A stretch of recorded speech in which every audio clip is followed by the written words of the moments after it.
Bonjour, je m'appelle Jacques Lamblay et dans cette petite vidéo, je vais vous montrer comment débuter avec Assistant.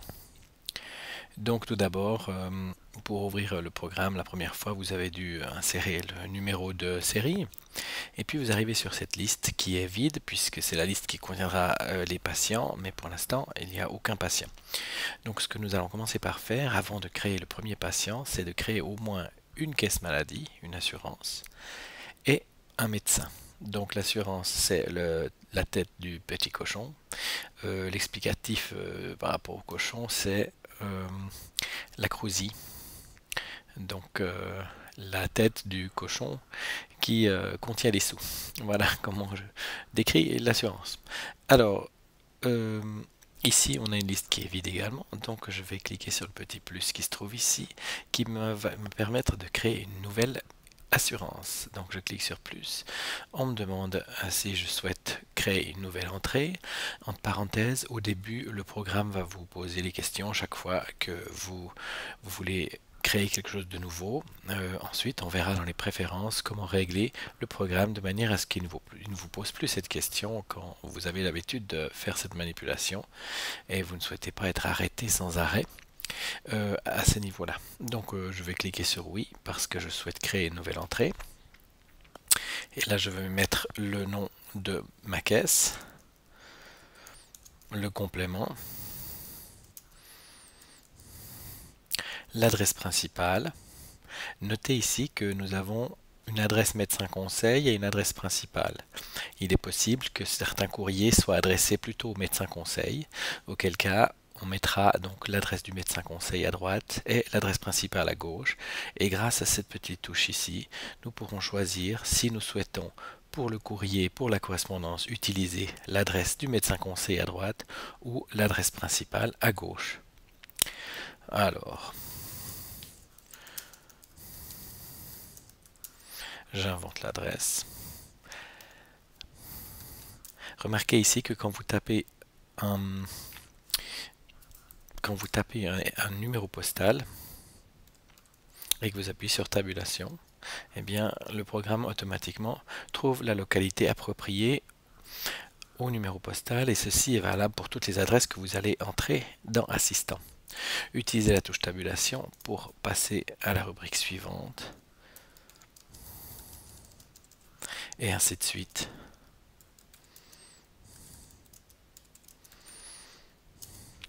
Email.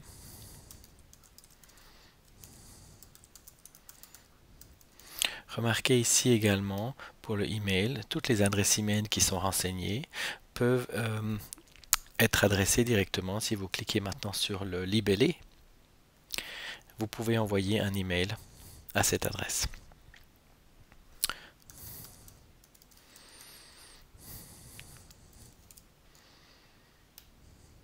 Pour l'instant, on s'arrête là au niveau des assurances. Je reviens à la liste et je vais cliquer sur médecin pour créer un nouveau médecin de la même manière. Je clique sur le petit plus. Souhaitez-vous saisir une nouvelle entrée? Je dis oui. Alors il s'agit du docteur Rapa, nom d'emprunt fictif bien sûr.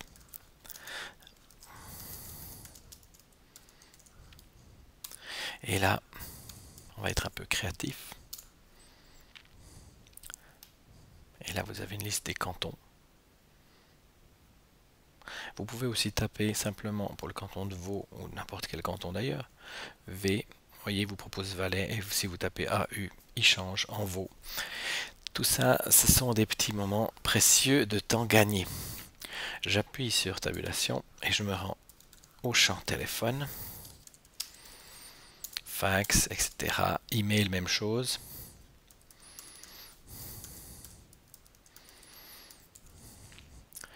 Comme tout à l'heure, si je clique ici, je peux envoyer un email directement à cette adresse. Le numéro de concordat, si je l'ai. Et est-ce que le médecin se déplace? Est-ce qu'on peut l'atteindre la nuit? D'autres renseignements concernant le médecin. Ici, on a terminé pour l'instant avec le médecin. Maintenant que j'ai un médecin et une assurance, remarquez que le médecin s'affiche ici. Je peux le supprimer à tout moment en cliquant sur cette croix. Et l'assurance donc s'affiche ici. Je reviens au patient. Et là, je vais pouvoir créer mon premier patient. Je vais cliquer sur plus. Souhaitez-vous saisir un nouveau patient? Je dis oui. Et je vais commencer par l'intituler.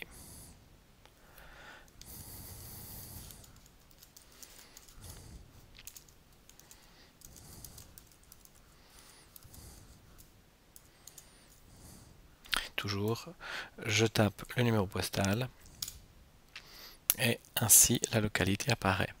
Pour le canton de Vaud, je tape VAU et je tape sur tabulation, le téléphone. Évitez de mettre des points ou des traits ou des slash entre les numéros, c'est plus lisible simplement comme ça avec des espaces. L'email, toujours la même chose. Toujours la même chose, c'est-à-dire qu'en cliquant sur email ici, je vais pouvoir envoyer un email à la personne. Le code de la porte, s'il y en a un. L'étage. Date de naissance, très important. Il est important parce qu'il va être utilisé dans les statistiques. Vous ne pourrez pas sortir de ce masque avant d'avoir renseigné la date de naissance. Remarquez que le sexe se met aussi automatiquement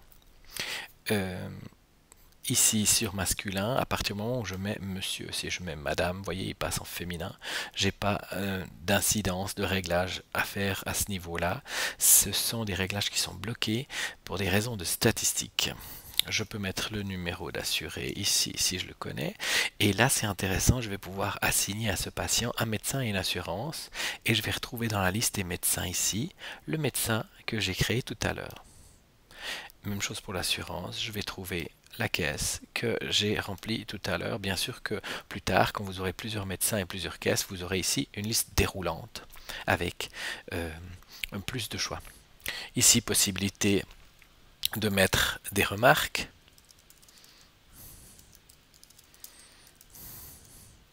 Et puis, fin du traitement, le jour où le patient est guéri ou nous ne travaillons plus avec ce patient pour toutes sortes de raisons, eh bien, je peux mettre une date de fin. À ce moment-là, le patient s'affichera comme terminé dans la liste et je pourrai le masquer afin qu'il n'occupe pas de la place dans ma liste inutile puisque je travaille actuellement plus avec ce patient. Vous pouvez rajouter une photo. Pour le patient. Sur l'iPad, vous cliquez simplement dans cette zone-là et vous avez la possibilité de prendre une photo ou d'utiliser une photo qui se trouve dans l'iPad. Ici, nous sommes sur l'ordinateur, donc on appuie sur le petit appareil photo ici et un dialogue s'ouvre qui me permet d'aller chercher une image que je peux insérer. Voilà. Et pour revenir au patient, je clique sur le crayon. Voilà mon patient. Et ici en dessous, donc, on retrouve tous les éléments du patient. Si je reviens ici dans la liste, eh bien je vois mon premier patient qui est créé.